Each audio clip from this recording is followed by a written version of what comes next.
Welcome to the Making of a Nation, American History in VOA Special English. A new leader stood before the American people on March 4th, 1913. He was Woodrow Wilson, the 28th President of the United States. Wilson belonged to the Democratic Party. He was progressive in his belief that government should take an active part in efforts for social reforms. This week in our series, Kay Gallant and Harry Monroe begin the story of Wilson's presidency.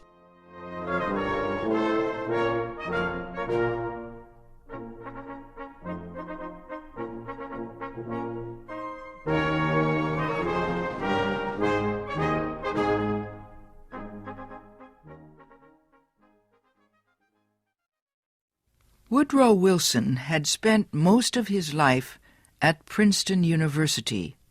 First, he was a professor. Then, he was university president.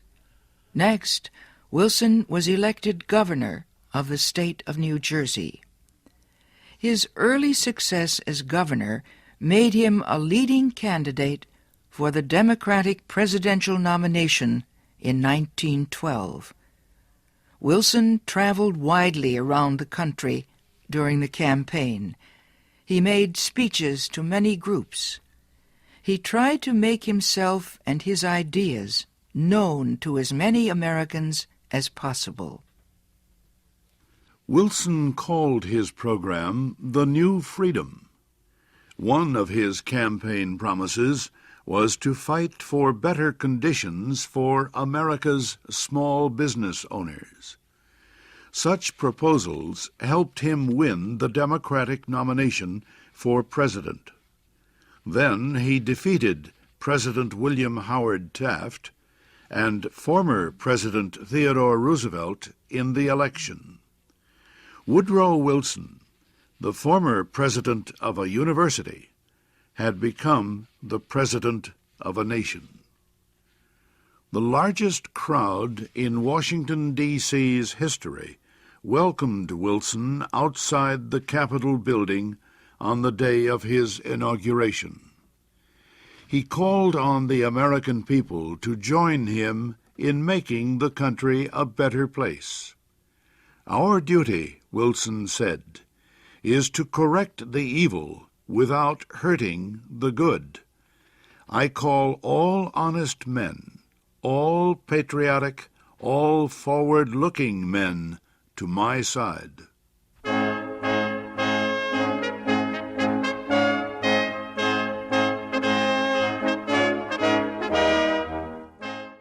Wilson wasted no time.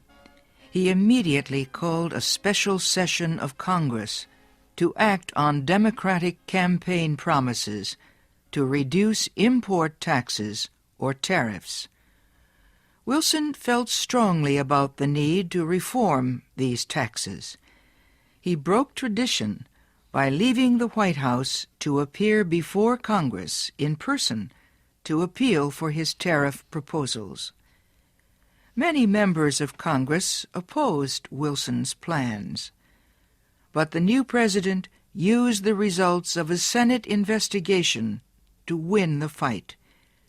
The investigation showed that a number of senators owned companies that depended on high tariffs for their profits. The votes of these senators were influenced by their property holdings. Public knowledge of the situation forced many of them to give up their holdings and stop resisting tariff reform. Congress finally approved Wilson's proposals. Lower tariffs reduced the amount of money taken in by the federal government. So the Senate also approved a tax on income or earnings. A constitutional amendment had been passed earlier to permit such a tax. President Wilson and the Democratic Party were pleased with the new tariff and income tax bills. But they were far from finished. Next, they turned their efforts to reform of the banking industry. For several years, many people had recognized the need for changes in the banking system. The old system of uncontrolled private banks had developed years earlier, before the United States became a major industrial nation. Many people agreed that a more modern system was needed, but they could not agree on details. President Wilson said control of the nation's wealth was held by too few men.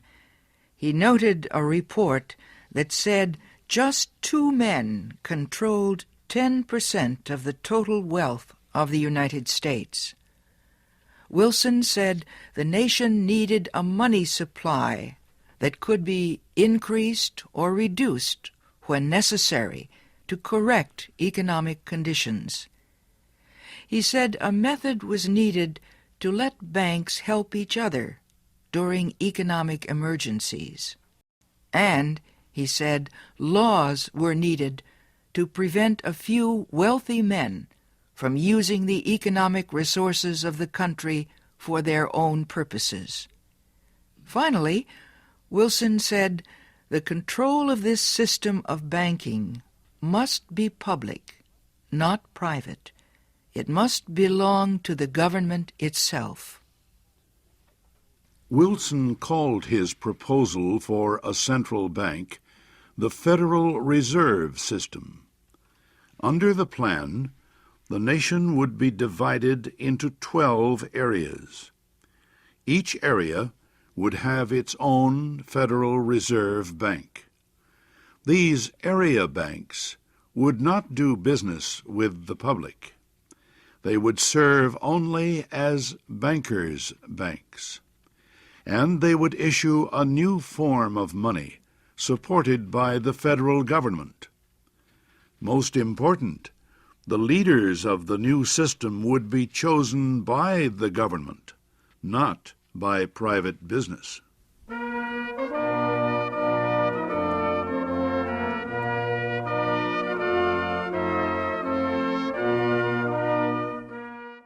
Bankers, business leaders, and their representatives in Congress sharply criticized President Wilson's proposals.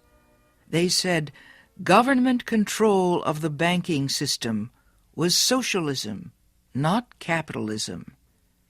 But Wilson refused to change his proposals, and he helped to lead the fight to make them law. Finally, Congress agreed. It did not take long for bankers to discover that the new system was much better than the old one. Today, the Federal Reserve System is one of the most important institutions in the United States. For Woodrow Wilson, the fight over the banking system was yet another political success. He had won major reforms in the nation's tariffs, taxes, and banking systems. Now he told Congress that new legislation was needed to control the power of monopolies and trusts. These were the giant companies and business alliances that controlled complete industries.